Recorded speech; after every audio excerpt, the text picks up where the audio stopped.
Nightmare एले film के नाम से ही क्लियर है कि कोई फील गुड मूवी तो डेफिनेटली नहीं है। नाइटमेयर एले स्टोरी है अमेरिका के 30s और 40s के टाइम की, जो कि विलियम लिंडसे ग्रिशम के 1946 के सेम नाम के नॉवल पर बेस्ड है। फिल्म पर आते हैं, उससे पहले मेंशन करना चाहूँगा कि द मामोस्ते के इस सीरीज़ में हम डिस्कस कर रहे हैं अकेडमी अवार्ड्स 2022 में बेस्ट पिक्चर्स की कैटेगरी में नॉमिनेट हुई फिल्म्स को।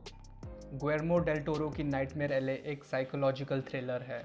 नाइटमेयर एले फिल्म सिनेमाटोग्राफी, सेट डिज़ाइन और कॉस्ट्यूम्स के लिए भी नॉमिनेट हुई है ऑस्कर्स 2022 में। फिल्म का कलर पैलेट बहुत इंटरेस्टिंग है।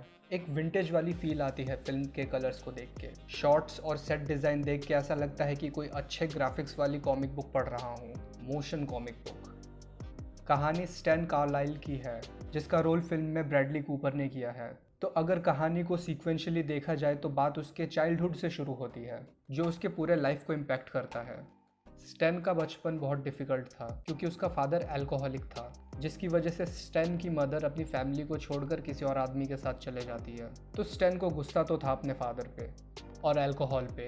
जब उसका फादर एकदम ओल्ड हो जाता है, बीमार होता है, तो स्टैन उसके ऊपर से ब्लैंकेट हटा देता है एक दिन और खिड़की खोल देता है, जिससे कि वो खुद ही मर जाए हाइपोथर्मिया से। अपने फादर को ऐसे मार के वो उससे दो चीज़ें ले लेता है, एक रिस्ट वॉच और एक रेडियो। डेड बॉडी को वहीं घर में बरी करके आग लगा देता है पूरे घर को वो, और वहाँ से चले जाता है ये सोच के कि वो अपने पास्ट को वहीं पीछे छोड़ के जा रहा है। लेकिन उसे ये नहीं पता होता है कि उसके सिंस उसका पीछा नहीं छोड़ेंगे। फिल्म स्टार्ट यहाँ से होती है। स्टैन बस लेके एक दूसरे टाउन में जाने लगता है एक नई लाइफ शुरू करने के लिए। तो उसे रास्ते में एक कार्निवल या सर्कस जैसा कुछ दिखाई देता है, तो वो वहाँ चले जाता है। तो वो वहाँ पे जाके देखता है एक ह्यूमन फ्रीक शो। अब फ्रीक शो में क्या होता है कि एक अल्कोहलिक या ड्रग एडिक्ट को ये कार्निवल वाले सड़क से टेम्परेरी जॉब देने का बोल के ओपियम वाला ड्रिंक पिलाते हैं और उसे वैसे एडिक्ट बना के केज में बंद कर देते हैं और जिंदा मुर्गी या रेप्टाइल्स वगैरह खिलाते हैं।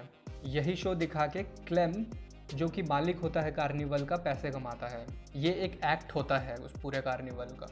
स्टैन ये शो देखता है और उसके पास पैसे नहीं होते हैं, तो वो वहीं काम करने लग जाता है। क्लेम ही बताता है बाद में स्टैन को कि वो कैसे फ्रीक्स का जुगाड़ करते हैं ये टेम्पररी जॉब देने का लालच देके। अगले दिन स्टैन जीना और उसके हस्बैंड पीट से मिलता है। अच्छा, पीट जो है वो भी अल्कोहलिक है और जीना उससे परेशान है काफ़ी। जीना और पीट मेंटलिज्म जानते हैं, मतलब कि ये लोगों को देखकर उनके बारे में बता देते हैं। वो कोड लैंग्वेज और तरह तरह के टेक्निक्स यूज़ करते हैं अपने ट्रिक के लिए। स्टैन काफ़ी इम्प्रेस होता है इन ट्रिक्स से और वो खुद भी सीखना चाहता है। तो एक दो ट्रिक्स तो सिखा देता है पीट, लेकिन स्टैन एम्बिशियस है। वो सब सीखना चाहता है जो भी कुछ पीट ने अपनी डायरी में लिखा हुआ है ट्रिक्स के बारे में। इनमें से एक ट्रिक होता है उनसे बात करने की जो मर चुके हैं ऑलरेडी। पीट बार बार एम्फेसाइज करता है कि इस टेक्निक का गलत यूज़ हो सकता है। इस बीच स्टैन को मॉली से प्यार हो जाता है, जो कि वही कार्निवल में काम कर रही होती है, और पीट की डेथ हो जाती है एक दिन। लोग मान लेते हैं कि इसने ओवर कंज्यूम कर लिया है अल्कोहल, बट फिल्म ये भी इंडिकेट करता है कि स्टैन ने मारा है पीट को उसके डायरी ऑफ सीक्रेट्स के लिए। कर सकता है क्योंकि वो एम्बिशियस तो है ही। स्टैन मॉली को कन्विंस कर लेता है कि वो उसके साथ चले ये कार्निवल छोड़ के, जहाँ पे वो अपने खुद के शोज़ करेंगे। 2 साल बाद अब स्टैन और मॉली अपने खुद के शोज़ करते हैं रिच एलीट लोगों के लिए। एक बार क्या होता है कि ऐसे ही एक शो में एक साइकोलॉजिस्ट आती है, लिलिथ रिटर नाम की, जो कि है केट ब्लैंचेट। वो कोशिश तो करती है कि स्टैन के ट्रिक को एक्सपोज करे, पर स्टैन अपने गेम में इतना एक्सपर्ट होता है कि वो उसे आउटशाइन कर देता है और ह्यूमिलिएट अलग से करता है। लिलिथ सोच लेती है कि मैं तो अब बदला लूँगी इससे। अब यहाँ से स्टैन का एम्बिशन और बढ़ने लगता है। मॉली के मना करने के बाद भी अब वो अपने ट्रिक्स को पूरी तरीके से कमर्शलाइज कर देता है और वेल्दी लोगों की प्राइवेट काउंसलिंग करता है। वो क्लेम करता है कि वो डिसीज्ड लोगों से कम्युनिकेट कर सकता है, लेकिन असल में ऐसा होता थोड़ी है। पर स्टैन यकीन दिला देता है सबको। लिलिथ एक साइकोलॉजिस्ट है, तो उसके पास रिच लोग आते हैं काउंसलिंग के लिए। स्टैन जानता है ये बात। वो लिलिथ से डील करता है कि वो ऐसे लोगों की इन्फॉर्मेशन दे जिससे कि वो उन्हें फॉल्स होप दे सके कि वो उनके डिसीज्ड वन से कम्युनिकेट कर रहा है और उनसे पैसे चार्ज करे बहुत सारे, लेकिन बदले में उसका साइको एनालिसिस करना चाहती है। तो स्टैन मान जाता है। यहाँ से स्टेन अपने ही एम्बिशन के जाल में फंसता चला जाता है। वो रिच होता जाता है लिलिथ की हेल्प से और अपने पैसे लिलिथ के पास ही छुपा के रखता है क्योंकि मॉली उसके इस वेंचर के अगेंस्ट होती है। एक बार ऐसे ही एक अमीर आदमी इज़रा ग्रिंडल को वो बेवकूफ़ बनाने का प्लान करता है। इज़रा ग्रिंडल ट्रबल्ड है क्योंकि वो किसी डॉरी नाम की बंदी से प्यार करता था जिससे उसने ज़बरदस्ती अबॉर्शन करवाया होता है। उसकी डेथ हो जाती है तो ग्रिंडल उसे बहुत सारे पैसे देता है कि स्टेन डॉरी के स्पिरिट को मटीरियलाइज करे। तो स्टेन लिलिथ की हेल्प से उसके बारे में इंफॉर्मेशन तो ले ही लेता है क्योंकि वो खुद लिलिथ से काउंसलिंग करवाया करता था। स्टेन जो कि अल्कोहल से नफरत करता था खुद भी शराब पीने लगता है अब।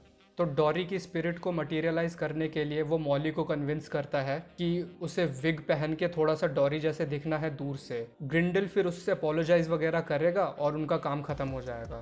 लेकिन प्लान फेल हो जाता है जब ग्रिंडल खुद को रोक नहीं पाता है और डॉरी को पकड़ के रोने लगता है, जो कि असल में डॉरी तो है ही नहीं। तो ग्रिंडल को समझ आ जाता है सब कुछ कि कैसे उसे इतने टाइम से बेवकूफ़ बनाया जा रहा है। वो अपने बॉडीगार्ड को बुलाता है तो स्टेन उसके फेस पे पंच मार के उसे मार ही डालता है और उसके बॉडीगार्ड को भी कार से क्रश कर देता है। इन सब के बाद तो मॉली भी उसे छोड़ के चली जाती है जैसे उसकी मदर ने उसके फादर को छोड़ दिया था। अब वो लिलिथ के पास जाता है कि उसके पास जो पैसे रखे हुए हैं वो ले लेता हूँ और नई ज़िंदगी शुरू करता हूँ। तो वहाँ लिलिथ उसे बिट्रे करती है।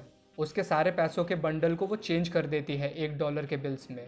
वो उसे पहचानने से ही मना कर देती है और ऐसे अपने ह्यूमिलिएशन का बदला लेती है स्टेन से। वो उस पर गोली चला देती है जो उसके कान को छू के निकल जाती है। अब स्टेन को पुलिस ढूंढ रही होती है। वो बचता हुआ भागता है और एक ट्रेन में छुप जाता है जो मुर्गियों को ट्रांसपोर्ट कर रही होती है। स्टेन अब खुद एक अल्कोहलिक है। वो लास्ट महंगी चीज़ अपनी रिस्ट वॉच को भी दे देता है अल्कोहल के बदले में। उसे वापस से कार्निवल दिखाई देता है। वो वहाँ जाता है काम मांगने तो पहले तो उसे मना कर दिया जाता है, फिर उसे ड्रिंक ऑफ़र किया जाता है और एक टेम्पररी जॉब भी ऑफ़र की जाती है।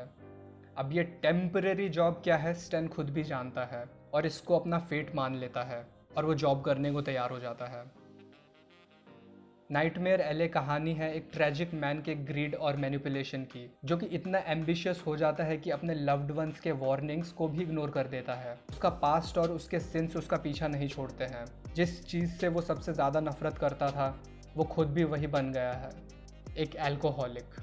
वो खुद अब अपने फादर का रिफ्लेक्शन बन चुका है जिसको उसने बहुत बेरहमी से मारा था। तो ये था रिव्यू फिल्म नाइटमेयर एले का। रिव्यू पसंद आए तो वीडियो को लाइक करो, सब्सक्राइब करो द मामोस्ते को। ऐसे ही रिव्यूज़ के नोटिफिकेशन के लिए बेल आइकन को दबाना मत भूलना। मैं मिलता हूँ अगले वीडियो में। पीस।